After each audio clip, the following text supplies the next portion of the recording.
Wait for our cue. Okay, it looks like we are live. So welcome everyone to our Facebook Live event for Commercial Truck Trader, how to buy a commercial vehicle in a digital world. My name is Jennifer Green-Neff. I'm the Director of Consumer Marketing at Trader Interactive, which is the parent company of Commercial Truck Trader. And I am here with the man, the myth, the legend, Director of Strategic Initiatives, Mr. Charles Bowles. Charles, how you doing today? Great. Thank you for that warm and insincere introduction, Jennifer. That was really nice. Now, hi, everyone. I'm Charles, and Jennifer and I have known each other forever. I'm looking forward to talking to you today about how to buy commercial vehicles in a virtual world and really answer any questions that you might have around the buying process. Whether you're an experienced commercial truck owner and have questions about the next truck, or you're brand new and you're not sure even where to begin, I'm happy to help answer any questions that you have. Okay, perfect. I do want to mention before we jump into the questions that we have a bunch of resources for you today. We're going to drop that in the comment section for you to reference. We're going to keep it to about 30 minutes today. We're going to do our best to get to all of the questions that you guys submit. So I think let's go ahead and get started. Charles, are you ready? Oh, yeah, bring it on. All right, here we go. First question, do I need a special license to drive a commercial vehicle? And the first answer is going to be kind of an equivocating maybe. It really depends on the type of truck you have. That's really going to determine whether you need a commercial driver's license, and you hear it in the business, it's called a CDL. There are different classes, there's A, B, and C. It really depends. The driver may need to obtain one or more special endorsements like air brakes, hazmat, or driving a truck with double or triple trailers, trucks with tanks, trucks carrying hazardous materials, or other passenger vehicles even. So each type of CDL requires you to pass a skills test and a written test. And the tests are designed really for the safety of everybody, including you. There's a lot of information online about these licenses, so be sure to do your research and take the licensure seriously, because it's a really important part of what you do. Okay, perfect. Okay, and speaking of online, where do I even start my search for a work truck?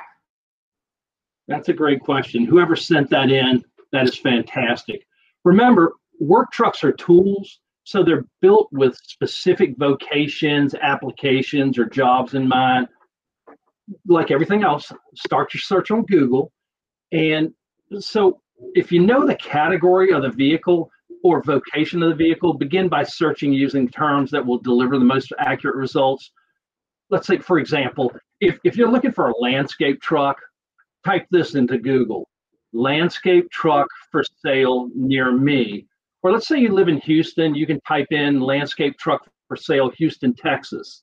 Searching like that is going to render the best results, because that's how vehicles are indexed. So make sure that you use that type of search methodology: landscape truck for sale near me, or landscape truck for sale, Richmond, Virginia, for example.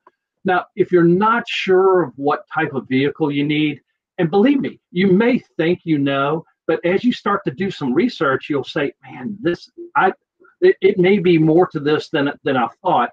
So type into Google any questions you have, check out blogs, reviews, social media groups, and really contact a dealer, contact a commercial dealer. They're going to be able to give you accurate information that can really help direct you. In many cases, what we found is dealers actually say, hey, you don't need that much truck, or you need a slightly different truck. So do all those things and then compile a wish list based on your findings. Once you've got a better idea of what you need, then you can check out a site like, and this is a shameless plug, Commercial Truck Trader, but there are other ones. There are thousands of real-life trucks on Commercial Truck Trader and vans that are available right now from dealers and private sellers. You can search for the ones in your area or nationwide if it's a very specific type of truck. Remember, nowadays, everything gets shipped, everything from Amazon to trucks. So you can filter by the category, which is the vocation, the price, the year, and more. and check out real pictures and videos on listings which are in your price, range and also in your area. That's a very long answer. Sorry about that, Jennifer. No, this is why we have you. You are truly the expert, and I'm hoping that these answers are helpful to everyone who's on the live today. So no, this is perfect, and we absolutely appreciate you being here today. So next question, how do I know what kind of upfit I need? And that's a term that if you're not part of this industry, the term upfit is even a foreign term to us. So first, let's talk about what the term upfit means. It's basically a modification to a truck that will enable it to do a specific job. Upfits are anything from ladder racks, you see them on everything, to shelving units, to cranes, to lift gates like Tommy lifts. Upfitting a work truck can be kind of a balancing act because you need to choose just the right components to make it go with the vehicle that you have. There are custom and there are standard upfits. Depending on your task, you might want to you might require a variety of different things. For example, an HVAC guy or plumbing package, it's going to be a lot different than a locksmith because they require totally different vehicle configurations. So don't settle. You don't have to settle. Look for one with a great deal of specificity that'll handle the specific job that you need. So again, do your research and talk with a dealer and other experts in your field. Sometimes in most businesses, even your competitor can help you. Ask them what kind of vehicle they have upfitted and how did they get it upfitted. But that aside, I'd really talk to a knowledgeable dealer who understands both the needs of your vocation and the types of upfits that'll really work best for you. It's perfect answer. How do I decide which manufacturer to go with? Well, I'm going to start off by saying in the 70s and 80s, it really would have made a lot of difference. But nowadays, there really aren't any bad manufactured trucks. The industry is so sophisticated and the quality is so good that your choice of brand is really almost a secondary consideration. Just like with non-commercial vehicles, many people are brand loyal, and that's fine, but it's not a necessity. It's more important to rely on the knowledge and expertise of a commercial dealer who can help you decide both the brand and the body and upfit you need for a job. I really want to reiterate this, that you're going to be happy with all major brands these days. They are absolutely quality. Perfect. Okay. All right. So let's get into some of the meat of these questions here. How do I figure out what to budget for? That's a great question, Jennifer. And it is a question that after I answer it, you're probably not going to know any more than you did before, but you may. When you buy a truck or van, you want to consider something called TCO, or total cost of ownership. Those are things like the down payment, the recurring expenses, and the cost of maintenance and preventive maintenance. Similarly to when you purchase a car, the more that you can put down at the time of the purchase will obviously help reduce your monthly payments. I think that when we talk about this, and I think we'll talk about this a little further down the road, I also want to talk about financing in general.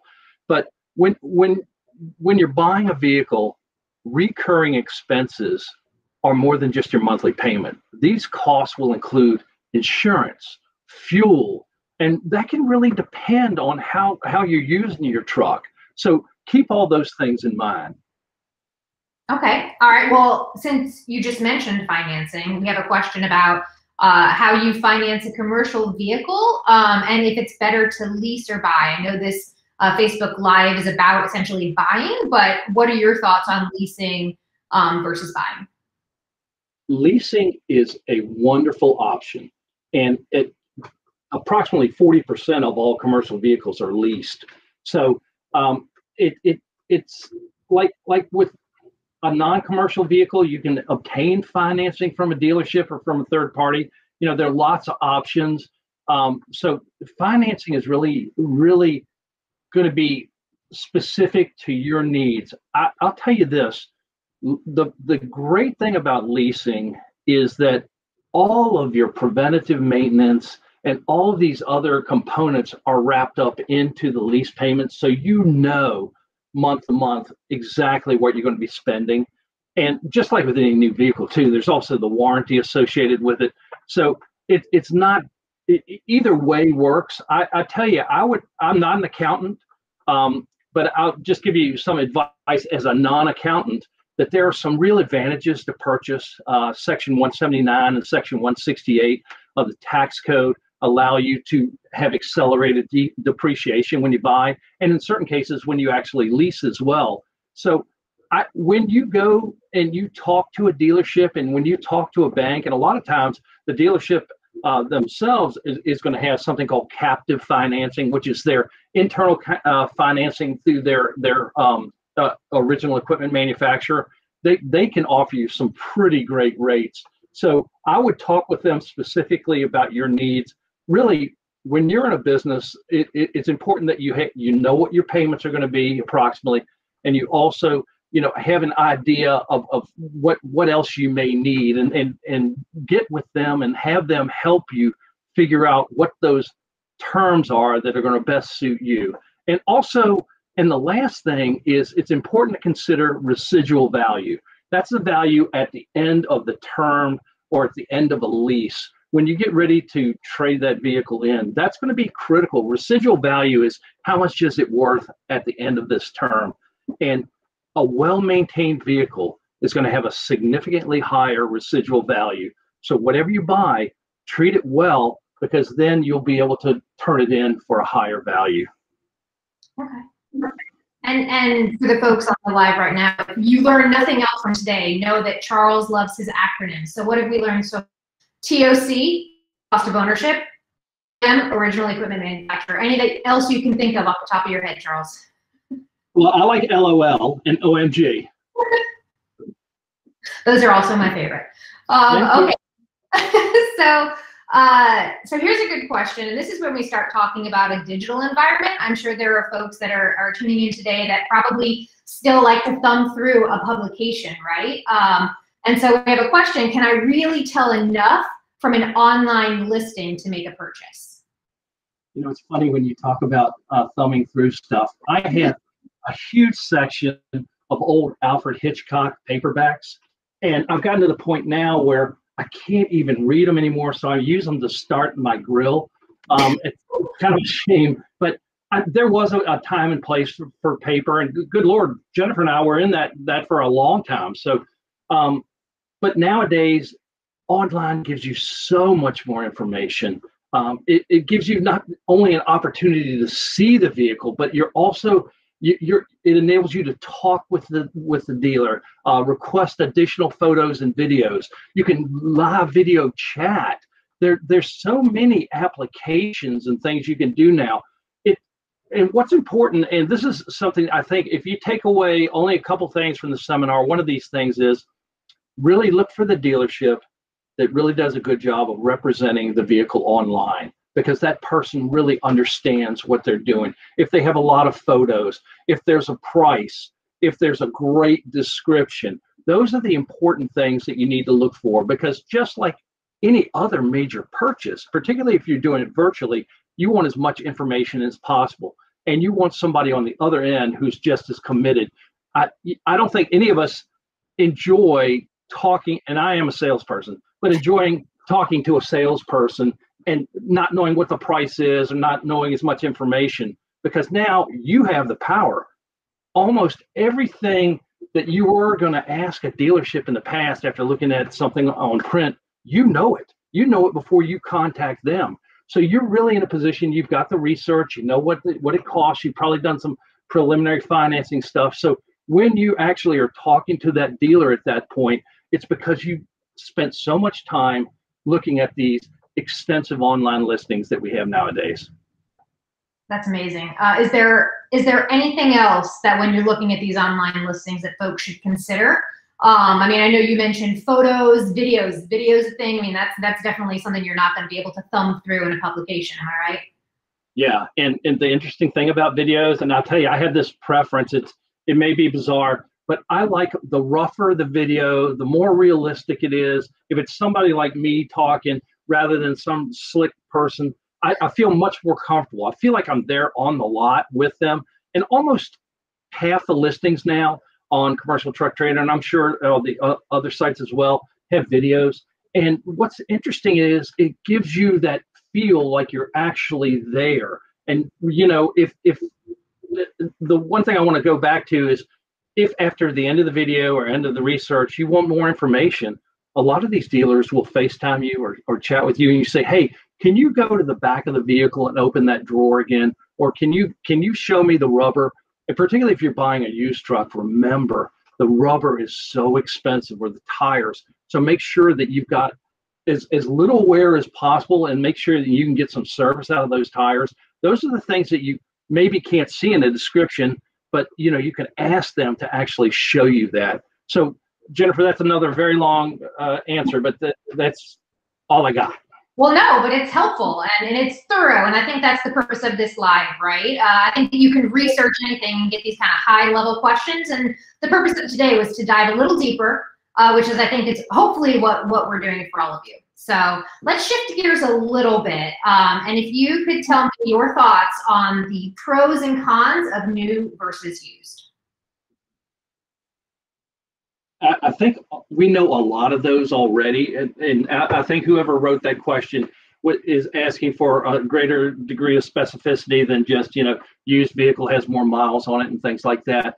And so let's talk about that for a second. Right now, there is a dearth of new inventory, or a lack of new inventory in the marketplace. They're because of chip shortages, foam shortages. Believe it or not, foam for seat cushions is now a shortage. So they're having a harder time producing commercial vehicles right now because of that.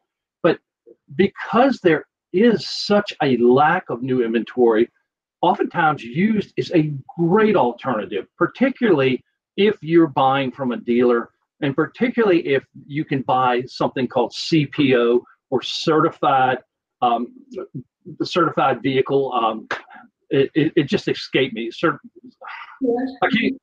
What is certified? Certified pre-owned. Oh my God. It was fun to watch. I was getting ready to ask everybody to call 911. I thought I was having a stroke. So certified pre-owned is a great option because it gives you that peace of mind. It's gone through, you know, 120-point inspection. They fix the stuff that needs to be fixed. You feel comfortable, and oftentimes these have warranties. I would tell you this, that whatever you do, whether it's new or used, I would look very closely at the dealership if it's used. I want to go to somebody that I know will do the work, and I want that vehicle to be certified. You know, things like any sort of background check, like there's Rig Dig, there's Auto Check, there's all these other programs that you can actually look on and see the wear and the maintenance that a vehicle's been through, whether it's had an accident. These are all important components of buying used. Buying used is a cheaper one because you don't drive off the lot and immediately it depreciates significantly. But in the other balancing act there is that it is used. So I think that when you go and you get a certified pre-owned vehicle, you're not going to have a single issue. And if you do, the dealership's right there behind it. I would really push for that when you're buying used, particularly when this truck is your tool.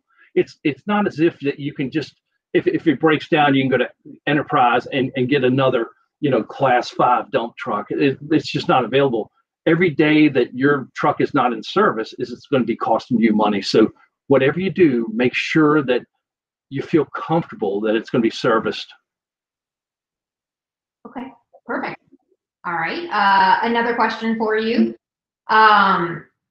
What's involved in a commercial vehicle inspection, and then what kind of things should I look for that could potentially be red flags? Oh, that dovetails perfectly into what we were just talking about. You know, there's a lot of technical terms, and a lot of you in the audience know this. Things like engine blowback, things that you need to check for to make sure that the engine works properly. If you're buying used, and particularly if you're buying something that's not certified pre-owned from a dealership, you want to take it to an independent mechanic, somebody that you know. It's going to cost you a little money, but it sure will save you in the long run. And you want to check for things like leaks from the engine or transmission, any kind of weird sound. particularly if it's coming from obviously from the motor or the transmission, but also from other components within the vehicle. The blower fan for the heater and the air conditioner, if that's making weird sounds too, that's eventually going to go. So you want to check that. Wear and tear and rust. Rust is the enemy of commercial vehicles. We want to make sure that there's very little rust. You want to make sure that everything, tie rods and everything are straight and not bent.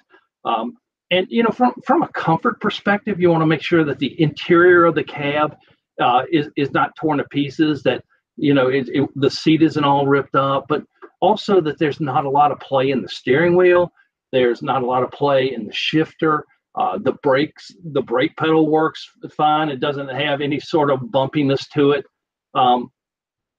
One thing, there are a couple other things you can do when you're checking fluids and stuff. When you take the cap off, for the oil, turn it over and look at it. And if it's really gummy, that means it probably hasn't been changed that often. So you want to check that. Tires and brakes, obviously, without good tires and brakes, you're in a situation. So I would say get an expert to do it. We're not experts at it. We just drive these vehicles. Our business is driving them, not fixing them. And I'm talking about you. So make sure that you've got a mechanic that knows what they're doing, and have them thoroughly check it. You don't want to be disappointed 2 months down the road with a really major repair. Absolutely. Okay, that's a fantastic answer. Since we're on the topic of red flags, I think when folks are searching online, and this is something that we're saying, hey, from nuts to bolts, you should be able to purchase a commercial vehicle online. But I think one of the first things that kind of might cause hesitation around that is scamming, right? And so I worry about buying online and giving out my personal or financial information. How do I know I won't get scammed? Well, that's really at the heart of the change now, the shift to virtual buying, particularly of these larger ticket items. A couple things: confirm that the vehicle is real, confirm that the seller is real. If the price is too good to be true, it is, particularly now because there's such a shortage of vehicles. So if you find yourself in a situation where you're looking at something that's $10,000 below everybody else, I'd be very hesitant. I look for legitimate dealers, and I always run the VIN when I'm looking for a vehicle. The VIN is the vehicle identification number, and it should be listed on the website. And what you do is you can go, let's say it's a Ford. You go to Google and you type in Ford VIN decode, and then it'll bring up sites that have VIN decoders, and you simply take that VIN that you copied off that listing, plug it in there, and it will show you exactly what this thing is supposed to be. It won't show you the upfit, because the upfit was after it's manufactured, but everything else from the chassis and the cab, you'll be able to get an idea. So if those things don't match the description, there's a real problem there. I'd be very careful. I'd also be very careful and hesitant about, and this is self-serving in a way, but I would be hesitant about going places other than some place like Commercial Truck Trader, and there's a couple other large marketplaces. We've been around a long time. Our dealers have been in business for a long time. We know how to sniff out some stuff. As an intermediary, we don't check prices, we don't check all that stuff. But most of the time, if we hear of a complaint, we will certainly kick that person off or do what else we need to do, because we don't want sellers like that on the site. The other thing is, make sure that when you're doing a payment, that you're doing it in a way that protects you. And particularly on something the size of this, if you're doing something online completely, you want to make sure that it's escrowed. You want to make sure either that or it's done by a credit card. Ways that you can protect yourself, so that if you put money in escrow and they deliver the vehicle and it's not what it was represented to be, then it's much easier to get your money back. I've heard of sites where somebody has sent in a payment for a truck with a price too good to be true, and they never got the truck. And we just don't want to do that. Nowadays, we've got so many safeguards on these large marketplace sites like Commercial Truck Trader, where you can be assured that that scammers aren't going to be able to do this, but you want to be very careful. Remember, if it seems suspicious, it probably is. And that's where dealerships with good reputations are really where you ought to focus your business. Perfect. It's a fantastic answer. We certainly don't want to scare anyone, but we want you to know that this is a real thing, right? So that was an incredibly thorough and great answer. But let's continue to talk about the benefits. If I were to buy a work truck online, do I still need to go to the dealership to pick it up? And if I don't go in person, what's the best way to communicate with the seller? First off, in most states, you still need to sign the final paperwork. But what's so wonderful nowadays is that dealerships deliver. You work that out with the dealership, and almost every dealership will actually deliver the vehicle to you. And when they do, it's on a rollback. It comes off. The guy's got a mask on, or the girl's got a mask on. They get you to sign some papers, and then you're on your way, because you've done almost all of the other aspects of this prior to them actually delivering the vehicle. I recently had a vehicle delivered to me, and I did that exact same thing. And it was so easy, because I don't know about you, but sitting in a dealership for like 3 or 4 hours, going from desk to desk, the rep, then the sales manager, and then the finance manager, you just don't have that level of comfort that you do online, because it's at your pace. And if you feel uncomfortable, you just stop. So I would definitely say that almost in all cases, they're going to deliver. They did before the pandemic, so this is no real change for them. Correct. I do have another question. Who would you recommend for financing a trailer with a 670 credit score? You're probably going to do best going either to your local bank or through the trailer dealers OEM. In some cases, they have captive finance available there. 670 is not the end of the world. Gosh, I've been like 200 points below that before in parts of my life. You can get finance. It may mean that you pay a little higher down payment depending on the trailer itself, but there are places that will finance that. I'm not a big fan of buy here, pay here. If it's just a little lot somewhere, I think the interest rates are extraordinarily high. I would go to the dealer and say, who do you have a relationship with? And, can you help me get terms for this vehicle? With a 670 score, you're probably going to pay a little higher in interest, but, the alternative is you're not going to get the vehicle. I would make sure that you exhaust several options. And 670 is not a bad score. It's not a great score, but it's one that you can get financing for a trailer, particularly if you get the trailer at a good price, and that can be used as collateral. Perfect. Okay. It looks like we're coming on time here, so that's all the questions that we do have time for today. If you didn't have a chance to submit any of your questions, feel free to share those and feedback on this Q&A by emailing marketing@commercialtrucktrader.com. Again, we're going to drop a link in the comments to our blog that has a bunch of additional resources for you to leverage during your shopping. And again, I want to say thank you to Charles for all of your insight. Any final thoughts you want to share with the group today? Yes, and I'll talk fast like an auctioneer because I know we're getting ready to jump off. But I think the one takeaway from all of this is to be really careful and to take your time and do as much research as possible. Don't feel pressured. The farther out that you can take to buying it, so you don't need it tomorrow, if you can research it for several weeks, it really does help. So just take care, be careful, talk to dealers who know about your industry and also have a real understanding of the vehicles that they sell, because you'll probably find in the long run you're going to get a much better deal than if you were just simply do it on your own and went to an independent lot. Okay, well, again, we appreciate you, Charles, for joining us today. Everybody that joined the live, thank you so much.